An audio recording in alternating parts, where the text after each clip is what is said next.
Shalom, praise the lord. Good morning. ಹೇಗಿದ್ದೀರಾ? ವಾರದ ಮೊದಲನೇ ದಿನ ನಾವೆಲ್ಲರೂ ಒಟ್ಟಾಗಿ ಕೂಡಿದ್ದೀವಿ. ಹೇಗಿದ್ದೀರಾ? ತಾವೆಲ್ಲರೂ ಸುಕ್ಷೇಮವಾಗಿರಬೇಕಂತ ಅನುದಿನವೂ ನಿಮಗಾಗಿ, ನಿಮ್ಮ ಕುಟುಂಬಕ್ಕಾಗಿ ನಾವು ಪ್ರಾರ್ಥನೆ ಮಾಡ್ತಾ ಇದ್ದೀವಿ. ಬನ್ನಿ ನನ್ನ ಪ್ರಿಯ ದೇವರ ಮಕ್ಕಳೇ, ಈ ದಿನ ದೇವರು ನಮಗಾಗಿ ತಲುಪಿಸಿರುವ ಒಂದು ಘನವುಳ್ಳ ವಾಕ್ಯ ಫಿಲಿಪಿಯರ್ ಬರೆದ ಪತ್ರಿಕೆಯಲ್ಲಿ 4ನೇ ಅಧ್ಯಾಯ 5ನೇ ವಚನ. The book of Philippians chapter 4 verses 5. ನಿಮ್ಮ ಸ್ಮರಣೆಯು ಎಲ್ಲಾ ಮನುಷ್ಯರಿಗೆ ಗೊತ್ತಾಗಲಿ, ಕರ್ತನು ಹತ್ತಿರವಾಗಿದ್ದಾನೆ.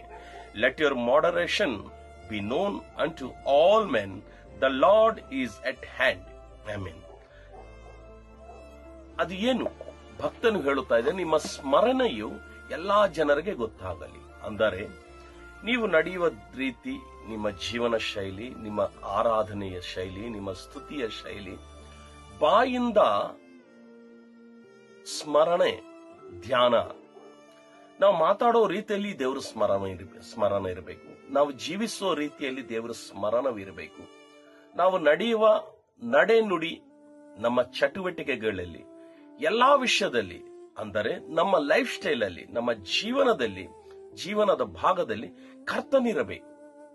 ದೇವರ ಸ್ವಭಾವಗಳಿರಬೇಕು, ದೇವರ ಗುಣಲಕ್ಷಣಗಳಿರಬೇಕು.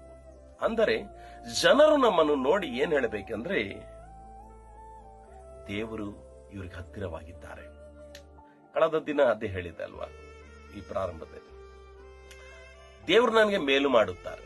ಕಷ್ಟವಾಗಲಿ ದುಃಖವಾಗಲಿ ದೇವರು ನನಗೆ ಮೇಲು ಮಾಡುತ್ತಾರೆ.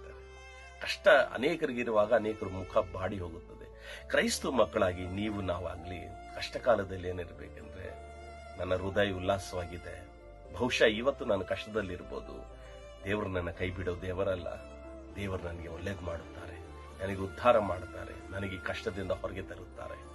ಈ ಭಾವನೆ ಉಳ್ಳ ಮಾತುಗಳು, ಈ ಪಾಸಿಟಿವ್ ಮಾತುಗಳು, ಈ ಪ್ರೋತ್ಸಾಹವುಳ್ಳ ಮಾತುಗಳು ಯಾರು ಮಾತಾಡ್ತಾರೋ ಅವ್ರು ಯಾವಾಗಲೂ ದೇವ್ರನ್ನ ಸ್ಮರಣೆ ಮಕ್ಕಳಾಗಿರ್ತಾರೆ. ದೇವ್ರನ್ನ ಸ್ಮರಿಸೋದು ಏನಂತ, ದುಃಖದಲ್ಲಿ ಸುಖ ಕೊಡುವಾಗ ಕೆಲವರು ಸ್ಮರಿಸುತ್ತಾರೆ. ಎಲ್ಲ ಇರುವಾಗ ಎಲ್ಲರೂ ದೇವ್ರನ್ನ ಸ್ಮರಣೆ ಮಾಡೋದು ಇದೇನು ದೊಡ್ಡ ಕಥೆ ಅಲ್ಲ. ಆದ್ರೂ ಏನಿಲ್ದಿರುವಾಗ ದೇವ್ರನ್ನ ಸ್ಮರಣೆ ಮಾಡೋದು ನಮ್ಮ ಜೀವನದಲ್ಲಿ ಒಂದು ಭಾಗವಾಗಿರ್ಬೇಕು. ಹೇಗೆ ವಸ್ತ್ರಗಳು ನಮ್ಮ ಶರೀರಕ್ಕೆ ಒಂದು ಭಾಗವಾಗಿದೆಯೋ, ನಮ್ಮ ಜೀವನಕ್ಕೆ ಒಂದು ಭಾಗವೇನೆಂದರೆ ದೇವರನ್ನು ಸ್ಮರಣೆ ಮಾಡಬೇಕು. ಆಮೆನ್. Hallelujah, hallelujah. ಆ ಸ್ಮರಣೆ ಮನುಷ್ಯರ ಮುಂದೆ ತಿಳಿಸಬೇಕು. ನಿಮ್ಮನ್ನು ನೋಡಿ ಯಾರು ಹೇಳಬಾರದು, ಏನ್ರಿ ಇವ್ರು ಯಾವತ್ತು ಕೂಡ ಸಪ್ಪೆ ಆಗಿದ್ದಾರೆ, ಯಾವತ್ತು ಕೂಡ ದುಃಖ.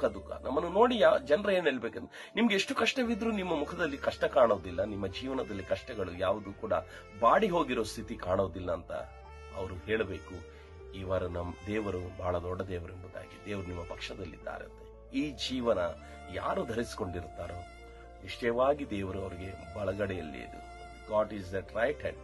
ದೇವರು ಅವರು ಎಲ್ಲಿರ್ತಾರೆ, ಹತ್ತಿರವಾಗಿರುತ್ತಾರೆ. ದೇವರು ಅವರು ಹತ್ತಿರವಾಗಿದ್ದು ಈ ವಾರ ಎಲ್ಲ ನಡೆಸ್ಕೊಳ್ತಾರೆ. ಪ್ರಿಯ ದೇವ್ರ ಮಕ್ಕಳೇ, ಧೈರ್ಯವಾಗಿರಿ.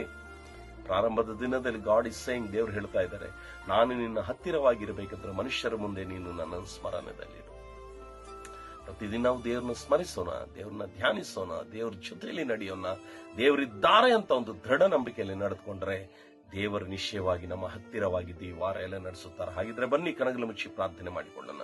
ಪರಿಶುದ್ಧನೆ ವಾಕ್ಯದ ಪ್ರಕಾರವಾಗಿ ಅವರ ಹತ್ತಿರವಿದ್ದು ಅವ್ರನ್ನ ನಡೆಸಿ ಅವ್ರನ್ನ ಬಲಪಡಿಸಬೇಕೆಂಬುದಾಗಿ ಯೇಸುವಿನ ನಾಮದಲ್ಲಿ ಪ್ರಾರ್ಥನೆ ಬೇಡಿ ಹೊಂದಿದ್ದೇವೆ. Amen, amen, amen. ನಾಳೆ ಮರಳಿ ಇದೇ ಸಮಯ ನಾವು ಒಟ್ಟಾಗಿ ಸೇರೋ ತನಕ ಪರಿಶುದ್ಧಾತ್ಮ ದೇವರು ನಿಮಗೂ ನಿಮ್ಮ ಕುಟುಂಬವನ್ನು ಕಾಪಾಡಲಿ. May God bless you.